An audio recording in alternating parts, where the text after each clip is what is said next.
Hello students, class 8 English medium science. अपन second chapter अपन ने पूरा पढ़ा है। सेकंड चैप्टर में माइक्रो ऑर्गेनिजम्स के बारे में अपन ने पूरी डिटेल स्टडी की है। उसके क्वेश्चन आंसर तुम लोग खुद को देख के करने हैं और बाकी अगर जो क्वेश्चन आंसर रह जाएंगे वो अपन सैटरडे क्लास में क्या करेंगे। ठीक है, जितने भी क्वेश्चन आंसर आ करेंगे वो अपन सैटरडे क्लास में करेंगे और नोट्स तो मैं सारे प्रोवाइड कर दिए गए हैं सेकंड चैप्टर के, तो आगे से तुम नोट्स को अपने फेवर में लिख सकते हो, है ना। आज अपन चैप्टर 3 स्टार्ट करेंगे। चैप्टर 3 है वो है synthetic fibres and plastics. Synthetic fibres and plastic. तुम लोगों ने लास्ट क्लासेस में काफ़ी सारी स्टडी की है। जैसे फॉर एग्जांपल तुमने 6th क्लास में, है ना, प्लांट फाइबर्स के बारे में पढ़ा। क्लास 6 में तुमने प्लांट फाइबर के बारे में पढ़ा है।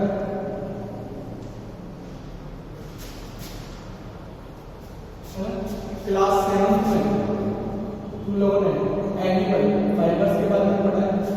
करेक्ट। प्लांट फाइबर क्या होते हैं? वो फाइबर्स या फिर वो मटेरियल्स जो हमें प्लांट से मिलते हैं। करेक्ट। फाइबर्स का यूज जनरली फाइबर्स मतलब होता है जिससे कपड़े वगैरह बनते हैं। तो प्लांट फाइबर्स के बारे में हमने 6th क्लास में पढ़ लिया। 7th क्लास में हमने एनिमल फाइबर के बारे में पढ़ा है। करेक्ट। ये लोग जॉइंट रूप से कहलाते हैं नेचुरल फाइबर। ये कहलाते हैं नेचुरल फाइबर्स। नेचुरल फाइबर ये कहलाते हैं जॉइंट रूप से, animal fibre plus plant fibre से मिलते हैं। करेक्ट। तो आज अपन थोड़ा सा स्टडी करते हैं। अपनी बुक्स जो भी है, तुम्हारी बुक तुम्हारे सामने होनी चाहिए। बुक में से अपन स्टडी करेंगे।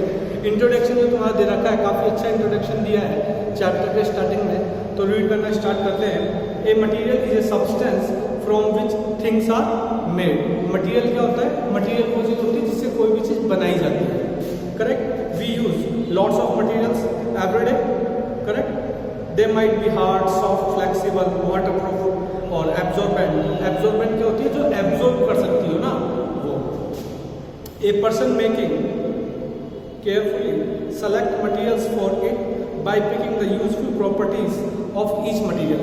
देखो इसमें क्या मतलब है कि हमें जो भी चीज़ बनानी है, करेक्ट, तो उसके लिए किसी पर्टिकुलर स्पेसिफाई फाइबर का अपन यूज करते हैं। सपोज मुझे, जैसे फॉर एग्जांपल मुझे गर्मियों के लिए कपड़े बनाने हैं, ठीक है, समर के लिए कपड़े बनाने हैं या फिर विंटर के लिए कपड़े बनाने हैं, तो क्या दोनों क्लॉथ्स एक जैसे होंगे? क्या नहीं, दोनों अलग अलग प्रॉपर्टीज होनी चाहिए। बात समझ रहे हो? अगर मुझे गर्मियों में कपड़े बनाने हैं तो उसके लिए अलग प्रॉपर्टीज होंगे और अगर मुझे विंटर के लिए कपड़े चाहिए तो उसके अलग प्रॉपर्टीज होंगी। ठीक है। कुछ क्लॉथ्स ऐसे होते हैं जो वाटर को एब्जॉर्ब कर लेते हैं। करेक्ट। तो मुझे ऐसे मटेरियल भी चाहिए होते हैं। तो अलग अलग जगह पर, करेक्ट, अलग अलग यूजेस के लिए अलग अलग मटेरियल्स की जरूरत होती है। तो हमें केयरफुली डिसाइड करना पड़ता है कि हमें कौन से फाइबर की जरूरत है। करेक्ट। आगे देखते हैं। Today we use different types of clothing such as pant, shirts, coat etc. Where do the raw materials for these clothes came from? Are some of our clothes objects synthetic? How are they made? Correct. Clothes of the distinct part were made from organic materials. Correct. Organic materials, कुछ clothes जो होते हैं, ठीक है, वो organic material से बनते हैं। Almost all synthetic fibers and materials used today are made from petroleum and natural gas. जो आजकल जो क्लॉथ्स बनते हैं वो उसमें जो फाइबर काम आता है वो कहाँ से ड्राइव होता है, वो कहाँ से लिया हुआ होता है, वो कहाँ से बनता है? वो पेट्रोलियम, उसमें भी बाई प्रोडक्ट है। पेट्रोलियम बाई प्रोडक्ट का क्या मतलब है? सपोज ये जमीन, ऑब्वियसली ना, पेट्रोल जितने प्रोडक्ट होते हैं वो नीचे से निकलते जाते हैं। तो जब पेट्रोलियम यहाँ से निकाला जाता है तो वो प्योर पेट्रोल नहीं होता, उसमें काफ़ी सारे केमिकल्स का मिक्सचर होता है। तो इन सारे केमिकल्स को पहले अलग अलग किया जाता है, जैसे पेट्रोल, डीजल, नेचुरल गैस, है ना, इन सब चीज़ों को पहले अलग अलग किया जाता है। कोयला, है ना, तो इन सब चीज़ों को पहले अलग अलग किया जाता है। उसके बाद जो मटेरियल बचते हैं उनसे फाइबर्स बनाए जाते हैं। Correct. You can find out by reading the label shown into your clothes. आप जो भी कपड़े खरीद के लाते हो उस हमेशा उस मटेरियल कपड़े के ऊपर एक लेबल लगा हुआ होता है, जिससे तुम लोग ये देख सकते हो कि ये जो कपड़ा है वो कौन से फाइबर का बना हुआ है ना। जितने भी कपड़े आप लाते हो उन सब पे लेबल होना कंपलसरी है, होता ही है। ये इंडियन गवर्नमेंट का रूल है कि जितने भी क्लॉथ्स होंगे उन पे लेबल होगा, उस लेबल पे मार्किंग होती है कि ये पर्टिकुलर क्लॉथ किस कपड़े से या किस फाइबर से बनाया हुआ है। Correct. All clothes that come from a store must have a label to tell you what material were used to make clothes. Correct. We have learned about jute and cotton. Jute और cotton के बारे में हमने पहले भी पढ़ा है। Jute और कॉटन, जूट और कॉटन के बारे में आप पहले क्लास 6 में पढ़ चुके हो, है ना। तो अपन पढ़ते हैं जूट और cotton in class 6। They are known as plant fibre. क्या कहते हैं? प्लांट फाइबर कहते हैं। करेक्ट। जूट और कॉटन कौन से फाइबर है? Plant fibre. अच्छा क्वेश्चन बनता है, आपको याद भी रखना हमेशा कि जूट और कॉटन कौन से फाइबर है? जूट और कॉटन है प्लांट फाइबर। क्लियर? आगे देखते हैं। They are known as plant fibres. In class 7 we have learn about wool and silk.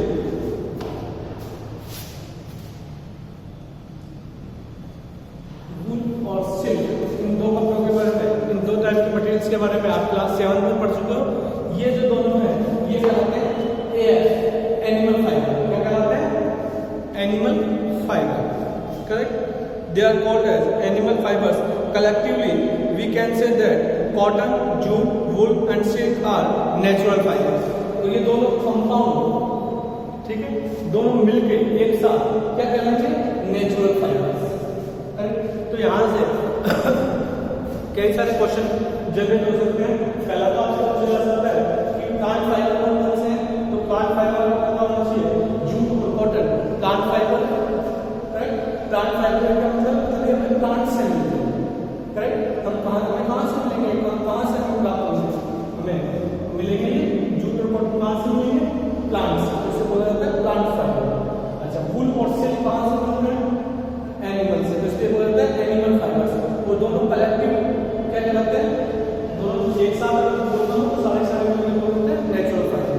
तो यहाँ से 3 इंपोर्टेंट क्वेश्चन आपसे पुटअप किए जा सकते हैं। पहला प्लांट फाइबर कौन से है, दूसरा एनिमल फाइबर कौन से, थर्ड नेचुरल फाइबर कौन से, है ना। तो ये आपको अच्छे से पता होना चाहिए। ठीक है।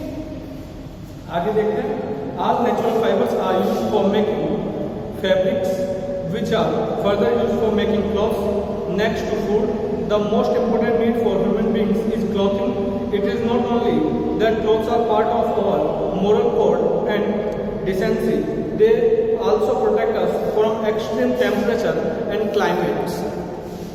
इसके बारे में बात करते हैं। हम लोग कपड़े क्यों पहनते हैं ना, क्लॉथ्स हमारे नेसेसरी क्यों है? ये सिर्फ इसलिए नहीं है क्योंकि हम सिविलाइज सोसाइटी में रहते हैं इसलिए हमें कपड़े पहनने पड़ते हैं, नहीं, ऐसा नहीं है। ये क्लॉथ्स जो है काफ़ी सारे चीज़ों से हमें प्रोटेक्ट भी करते हैं। लाइक सर्दी, बहुत ज़्यादा अगर सर्दी है तो आपको प्रोटेक्शन के लिए कपड़े पहनने पड़ेंगे। करेक्ट। बहुत ज़्यादा गर्मी होती है तभी भी कुछ मटेरियल्स ऐसे होते हैं जो आपको जो नेचुरल हीट है इससे बचा सकते हैं, ना। तो इस वजह से हम लोग क्लॉथ्स को यूज़ करते हैं। करेक्ट। आगे देखते हैं। Furthermore, these fibers are used for making ropes, है ना, bed sheets, sofa cover, fishing net, carpets, shelves, floorboards, and variety of other articles of daily use. ये जो फाइबर्स है इनसे काफ़ी सारी चीज़ें बनती है। आपने अगर पर्टिकुलर ध्यान दिया हो तो पहले के टाइम में जूट की रस्सियाँ आया करती थी, जो रोप्स हुआ करती थी वो जूट की रोप हुआ करती थी। लेकिन जूट की रोप जो होती है एक तो उसको बनाना थोड़ा हार्ड पड़ता है, लेबर की आपको जरूरत पड़ती है। चलो मशीन से भी अपन मैकेनिज्म से बना लें, उसको मशीन से लगाएं, कुछ मैकेनिज्म ऐसा क्रिएट करें कि वो बन जाए, लेकिन फिर भी कॉस्टली ज़्यादा पड़ती है ना। तो इसकी जगह पर नेचुरल फाइबर्स की जगह पर सिंथेटिक फाइबर्स का यूज़ किया जाता है। सिंथेटिक फाइबर्स को आप आर्टिफिशियल फाइबर्स भी बोल सकते हो। आर्टिफिशियल फाइबर मतलब जो आर्टिफिशियल क्रिएट किए जाए। आगे देखते हैं। However the demand for fibers and fabrics is so large that natural fibres are insufficient to fulfil it. इतनी ज़्यादा डिमांड होती है कि सारे के सारे जो प्रोडक्ट हैं वो हम नेचुरल फाइबर से तो नहीं बना सकते, तो इसलिए नेचुरल फाइबर्स को रिप्लेस करने के लिए कौन से मटेरियल का यूज किया जाता है? उसको यूज किया जाता है सिंथेटिक फाइबर्स का, जिसे आर्टिफिशियल फाइबर भी आप बोल सकते हो। To meet the demand scientist have developed artificial fibres using petroleum products and coal as raw material. These artificial fibers are commonly called as synthetic fibers or non-man-made fibers. इनको किस किस नाम से अपन बोल सकते हैं? Synthetic fibres, man-made fibres, artificial fibres, आप किसी भी नाम से बोल सकते हो। तो अभी आपके पास एक नई डेफिनेशन भी आ गई कि मैन-मेड फाइबर्स कौन से होते हैं, अपन ये पढ़ेंगे। मैन-मेड फाइबर्स, मैन-मेड फाइबर्स कौन से हैं इसके बारे में अपन डिटेल स्टडी करेंगे। करेक्ट। तो अलग अलग टाइप के फाइबर्स हो सकते हैं। बेसिकली जो फाइबर्स है वो दो टाइप से क्लासिफाई कर सकते हैं। जितने भी फाइबर्स होते हैं, जितने भी फाइबर्स हैं उनको दो टाइप से क्लासिफाई किया जा सकता है।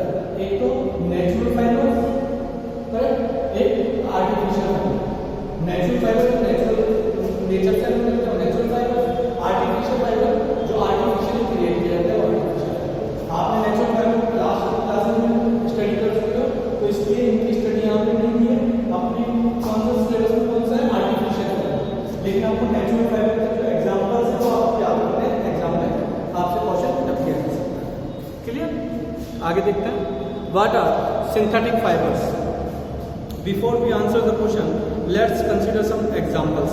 आपको एक एग्जाम्पल दिया हुआ है, देखो example number 3.1। Correct. Try to recall the uniform pattern found in necklace of beads joint with the help of a thread, और try to join number of paper clips together to make a long chain. देखो fibres में होता क्या है, actually ये fibres होते क्या है, कोई भी एक मटेरियल को भी कंपाउंड होगा, ठीक, इस टाइप से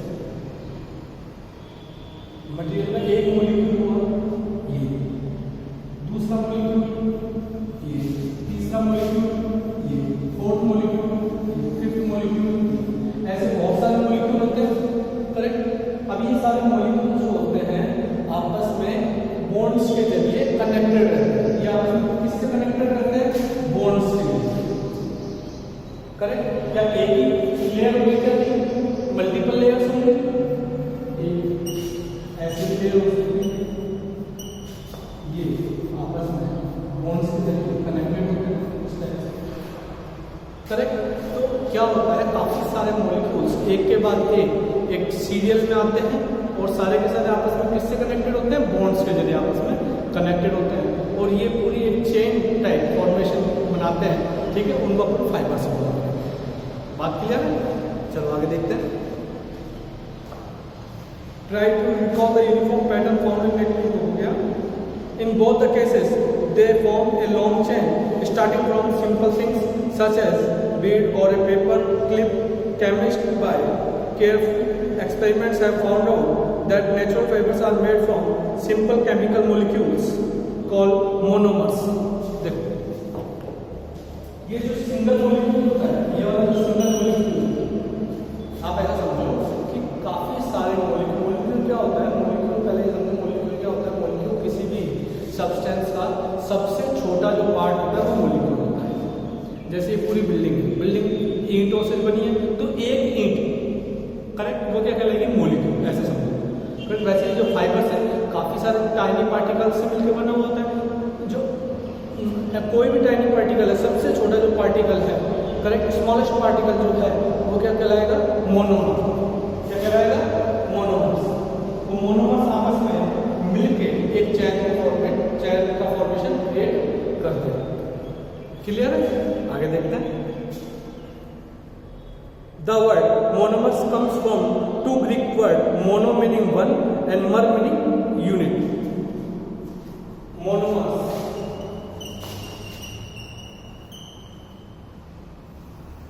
मोनोमर्स दो टाइप के अपन जो कर सकते हैं, ग्रीक वर्ड है ये मोनोमर्स। मोनोमर से मोनो मतलब पर्टिकुलर, एक यूनिट के बारे में बता रहा है मोनो। करेक्ट, मोनो मतलब सिंगल, और मर्ज यानी यूनिट, सिंगल यूनिट जो होती है। क्लियर? तो आपको दिया हुआ है single unit. The word polymer come from the two Greek word poly, and poly means many and merge means unit, मतलब मैनी यूनिट्स।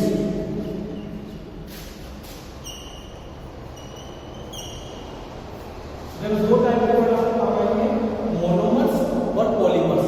मोनोमर्स मतलब मोनो मतलब सिंगल, मोनो मतलब सिंगल, मर्ज यानी यूनिट। मैं लिख देता हूँ, मोनो मीन्स होता है सिंगल और मर्ज यानी होता है यूनिट, मतलब सिंगल यूनिट। करेक्ट? ऐसे पॉली, पॉलीमर्स, पॉली मतलब होता है मैनी, मर्ज यानी होता है यूनिट। तो पॉलीमर्स हो गया मैनी यूनिट। तो पॉलीमर्स किससे मिलकर बने हुए होते हैं? मोनोमर्स से मिलकर बने हुए होते हैं। सिंगल यूनिट से मिलकर तो पॉलीमर बनेंगे। करेक्ट? आगे देखते हैं। So a polymer contain molecules of the same substance joined together to form a long chain or bigger molecule. Monomers आपस में मिलके कनेक्ट होकर क्या बनाते हैं? पॉलीमर्स का क्रिएट करते हैं ना। For example, the polymer of natural fibre cotton is called cellulose. It is made of long chain of monomers of glucose. Correct? Glucose के काफी सारे मॉलिक्यूल्स आपस में मिलके जो किसका क्रिएशन करते हैं, किसको क्रिएट करते हैं? सेल्यूलोज को क्रिएट करते हैं। करेक्ट? जिसे आप क्या कहते हो? जिसे कॉटन भी बोलते हैं। Correct? If it is made of long chain of monomers of glucose, the natural fibers of polymers are plastic in nature. They can be molded into various shapes. अब देखो इसका अच्छे से थोड़ा ये देखते हैं कि हम लोग पॉलीमर्स जो है, पॉलीमर्स जनरली क्या होते हैं? एक लॉन्ग चेन होता है, उनमें ये ज्यादा यूज इसलिए है क्योंकि इनको बार बार अपन किसी दूसरे सब्सटेंस में कर सकते हैं, चेंज कर सकते हैं। दूसरे सब्सटेंस मतलब दूसरी शेप में, फिजिकल इनका जो शेप है उसको चेंज कर सकते हैं। जैसे आपने प्लास्टिक लिया, तो प्लास्टिक में पॉलीमर है, प्लास्टिक में क्या होता है? जैसे अपन पॉलीथीन की बात करते हैं, तो आपको भी इसमें अपन पढ़ेंगे पॉलीथीन भी। तो क्या होता है? Poly plus ethene. एक तो पॉली मतलब काफी सारे, और एथीन मतलब एथीन के मॉलिक्यूल्स। तो काफी सारे एथीन के मॉलिक्यूल्स मिलकर क्या बनाते हैं? पॉलीथीन बनाते हैं, जो आप पॉलीथीन यूज करते हैं। करेक्ट? अगर आप उसको गर्म करोगे तो वो मेल्ट हो जाएगा, उसको फिर दूसरी शेप में भी आप कन्वर्ट कर सकते हैं। तो ये काफ़ी सारी इनकी थर्मल प्रॉपर्टीज होती हैं। कुछ प्लास्टिक्स होते हैं जो थर्मल, जिनको अगर आप हीट दोगे, है ना, तो हीट देने पर क्या करते हैं? मेल्ट हो जाते हैं। कुछ मटेरियल्स ऐसे होते हैं जिनको हीट देने पर क्या हो जाता है? सॉलिड हो जाते हैं। तो इनकी थर्मल प्रॉपर्टीज अलग अलग होती है पॉलीमर्स की भी। तो वो डिपेंड करता है कि किस टाइप का मटेरियल आपने यूज में लिया है। करेक्ट? तो यहाँ तक आप लोग एक बार पढ़ना। एक चीज़ और बता देता हूँ। The property of which of which substance can be molded into various forms is called plasticity, where the substance by itself called plastic. Plasticity किसी में, प्लास्टिसिटी का मतलब हुआ कि सब्सटेंस को किसी दूसरी शेप में कितना इजीली बदल सकता है या बदला जा सकता है। अगर जितना इजीली बदला जाएगा उसकी प्लास्टिसिटी उतनी ज़्यादा होगी। अगर जितना टफ होगा उसको मेल्ट करके दूसरी शेप में बदलना, तो उसकी प्लास्टिसिटी उतनी ही कम होगी। करेक्ट? तो एक बार वापस रिवाइज करते हैं। अपन फाइबर से हमने पढ़ा, फाइबर से दो टाइप के फाइबर से पढ़ के आए थे, प्लांट फाइबर्स और एनिमल फाइबर्स। प्लांट फाइबर्स की बात की तो प्लांट फाइबर्स कौन से थे? जूट और कॉटन। एनिमल फाइबर कौन से थे? वूल और सिल्क। करेक्ट? उसके बाद हमने मैन-मेड फाइबर्स, जिन्हें हमने सिंथेटिक फाइबर्स कहा। Correct? Synthetic fibres, man-made fibres, artificial fibres, आप कोई भी नाम से बोल सकते हो। करेक्ट? उसके बाद हमने मोनोमर्स, पॉलीमर की बात की। मोनोमर्स सिंगल, मर्ज यूनिट। तो मोनोमर्स मतलब सिंगल यूनिट, पॉलीमर्स मतलब मैनी यूनिट। पॉलीमर्स कैसे बनते थे? मोनोमर्स जो थे तो वो जॉइंट करके किसको क्रिएट करते हैं? पॉलीमर को क्रिएट करते हैं। करेक्ट? तो यहाँ तक आपको क्लियर हो जाना चाहिए। आगे का अपन कल स्टडी करते हैं। ये अपने आप एक बार ध्यान से तो समझना, और फिर बुक में सारी डेफिनेशंस किताब से लिखना, बुक से अपनी सारी डेफिनेशंस अपने को लिखनी। ठीक है?